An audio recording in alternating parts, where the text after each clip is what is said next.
آگے دیکھیے کہ حضرت عقبہ بن عامر روایت نقل کرتے ہیں، اور یہ بخاری مسلم کی متفق علیہ روایت ہے۔ امام بخاری نے کتاب المغازی میں اور امام مسلم نے کتاب الفضائل میں سنن ابو داؤد اور مسند احمد بن حنبل میں بھی اس روایت کو نقل دیا گیا۔ قال صلی رسول اللہ صلی اللہ علیہ وسلم علی قتل احد بعد 8 سنین کالمودع للاحیاء والاموات۔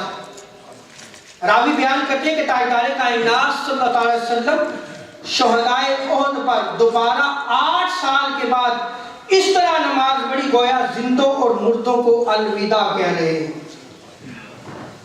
حضور تشریف لے کے گئے احد پر،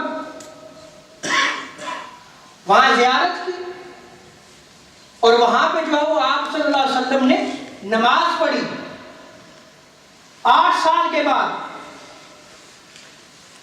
اور راوی بیان کرتے ہیں ثم طالع المنبر، پھر حضور کے لیے منبر جو ہے وہ سجایا گیا۔ اب یہاں پر یہ ایک نقطہ ذہن میں رکھ لیجیے گا، میں نے پہلی روایت نقل کی کہ ہر سال حضور شہداء کی قبر پر جاتے تھے، لیکن یہاں پہ جو ذکر کیا گیا وہ نماز پڑھنے کا ذکر کیا گیا ہے، یہ ذہن میں رکھیے گا۔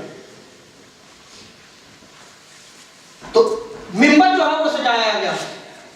پھر سید عالم صلی اللہ علیہ وسلم منبر پر تشریف فرما ہو کے فرماتے ہیں کہ میں تمہارا پیش رو ہوں، وَأَنَا عَلَيْكُمْ شَهِيدٌ، اور میں تمہارا گواہ ہوں۔ یعنی حضور صلی اللہ تعالی علیہ وسلم امت کے حال سے واقف ہیں۔ گواہ وہی، وٹنس کون ہوتا ہے؟ وہ جو دیکھ رہا ہوتا ہے، اس کی آنکھوں کے سامنے ایوری تھنگ ہوتی ہے۔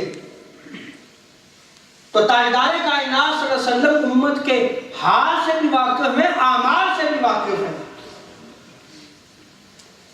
اور آگے تاجدار کائنات صلی اللہ علیہ وسلم نے ارشاد فرمایا ہماری ملاقات حوض پر ہوگی اور میں اس مقام پر حوض کو دیکھ رہا ہوں۔ اسی منبر پر کھڑے ہو کے ارشاد فرمایا۔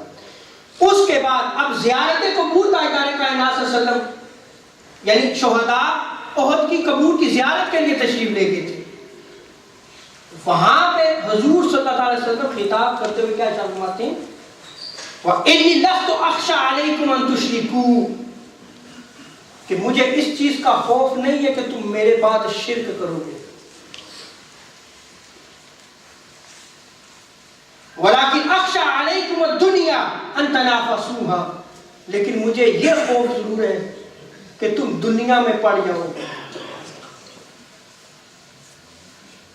تمہارا ہونا بچھونا دنیا پرستی ہو جائے، لیکن تم شرک نہیں کرو گے۔